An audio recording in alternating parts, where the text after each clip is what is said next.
Fright Fest. And so when my agent rang me about the casting, he said that there was going to be a screening just before. So I went along to the casting thinking, yay, I've got a free film. And then, because I didn't think I'd get it. And it was the best casting of my life, I think. I actually saw it the day before the audition. That was sort of part of the audition process. Those who went to go and see it, who survived, were then invited back the next day to auditions. That's the first time I actually saw it. It's like the fact that you said that you didn't think you'd get the part. Tom's admitted the minute that Laurence walked in, he was like, what a look. But yeah, we all did have to see a screening, and then if you survived that, you got to the last audition. So were there other people who came to casting that saw it and just went, that's just not for me? And there were. Yeah.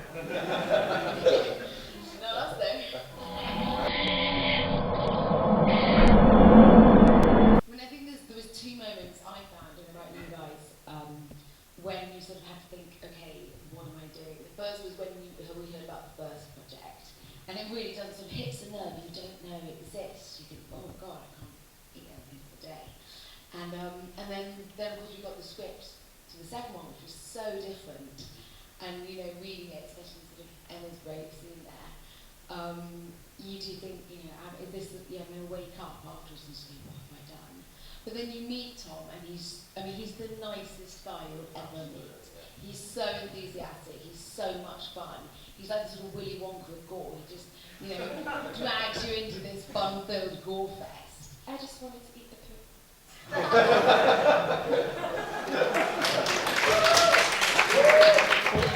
After seeing the first one and seeing like the references to Salo as well as to kind of like Hong Kong exploitation films and Italian horror and stuff, I kind of trusted Tom after that. And then when you meet him, he is so boyishly enthusiastic that you just kind of end up going, yeah, I'll do that. And then walk out thinking, shit, what have I just done?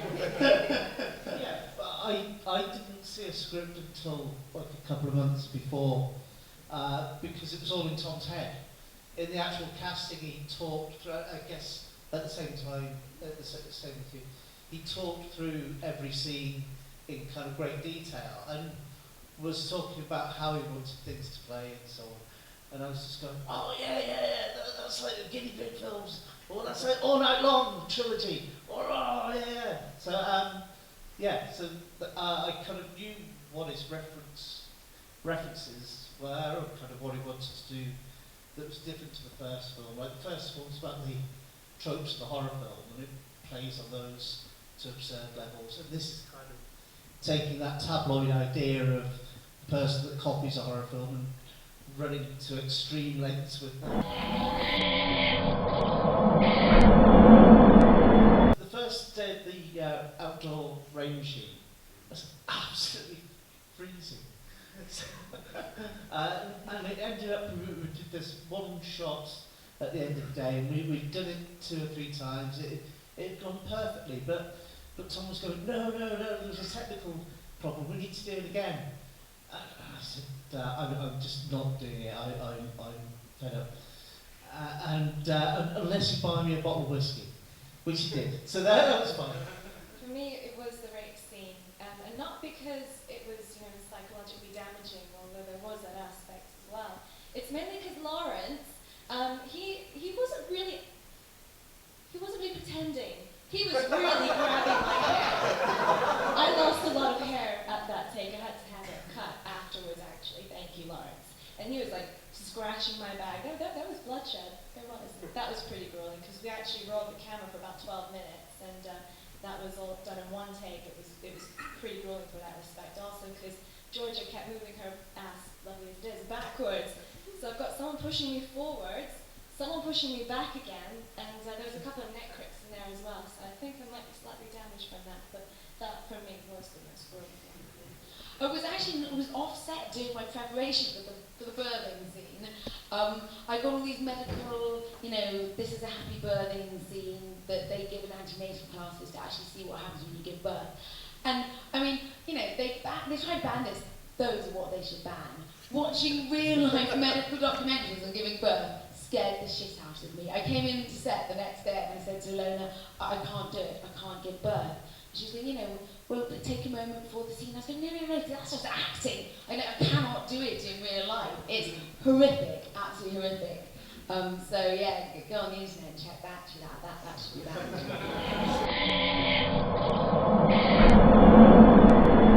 I think it's a shame, and I hope that they do manage to re-release the uncut version, because you know this is like a slap in the face. The uncut version is like being hit in the face repeatedly, and I think it's just ironic because obviously you don't cut a comedy for being too funny, and this, no one's under any pretensions what this is about. It's called Human Centipede. You don't accidentally come and see this film. Everyone I'm going to do tonight. Here we are. And also, and I think the irony is it's the greatest fear is that someone will do copycat killing. Well, Tom really has had the last laugh because here it is on Solo, their greatest nightmares for real. BBFC rejection was fine if it had just been kind of left at that, but then they put out this press release that was really kind of overstepping the mark, going beyond their remit, and it was kind of written in this weird kind of like 1980s feminists kind of critique of the film, saying how it was all about sexual violence, which it kind of isn't. So a powerless person fixating on a powerful figure of Dr. Hyde and then trying to emulate that. And then saying that it was uncuttable because of that, which is kind of flying in the face of Eisenstein's theory of montage. Then hopefully we'll be releasing the uncut DVD at some point in the future, if the BBFC allows us.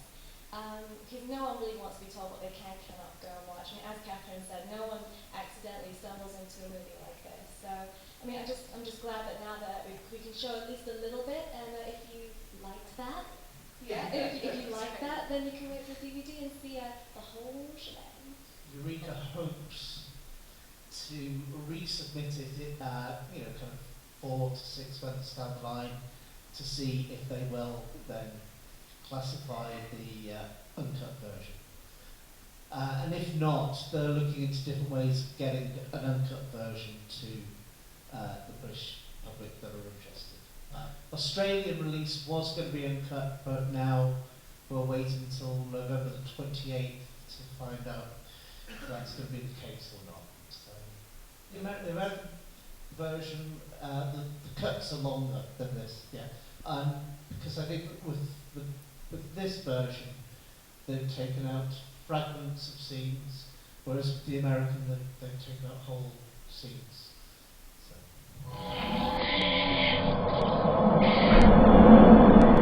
I know when I did my casting, Tom was talking about it being a mix between this kind of Grand Guignol horror and a Ken Loach film.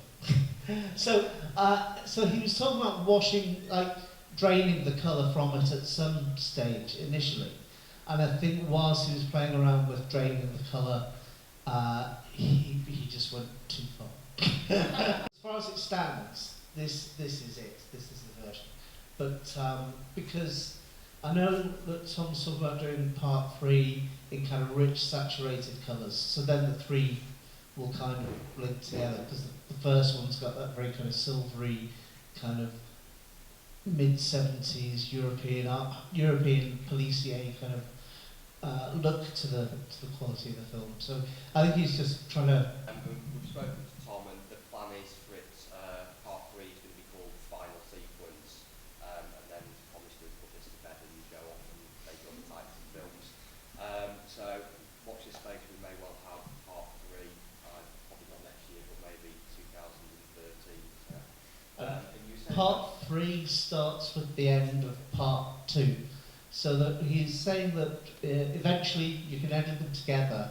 There'll be a box set of all 3 films separately, and then edited together as one 4.5 hour long film. Because if you wish. You know the sandpaper scene where Martin takes the sandpaper, that you actually see more in the original. And then before he rapes the lovely Emma,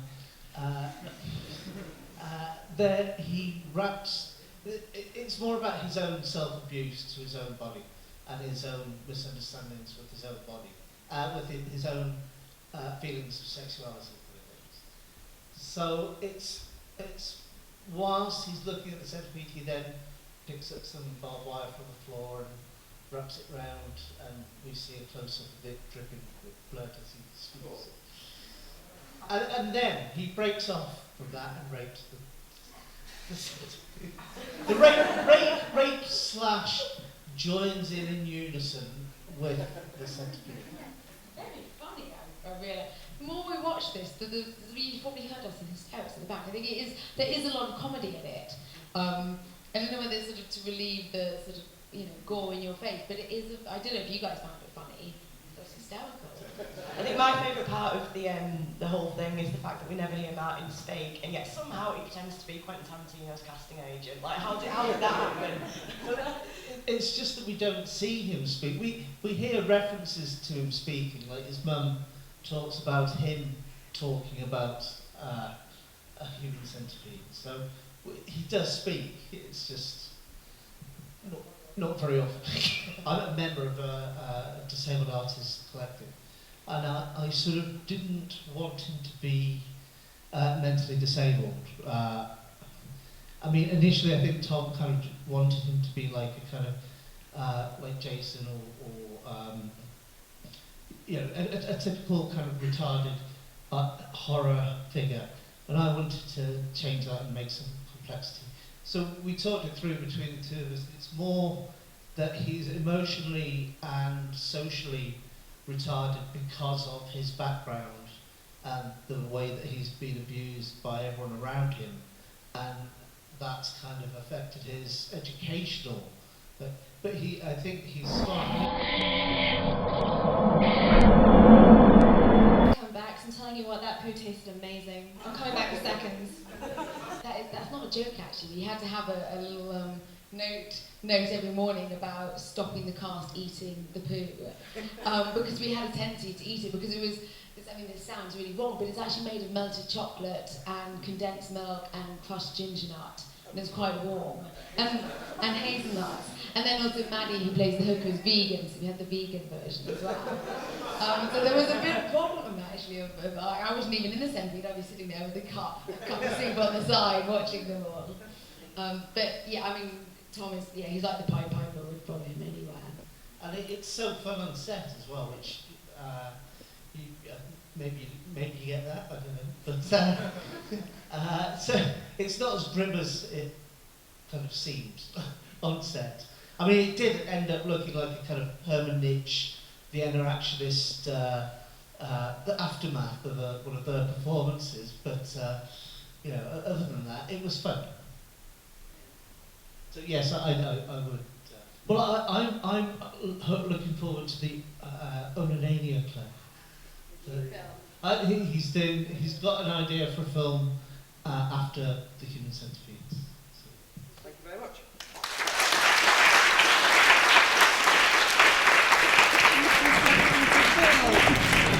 Thank you.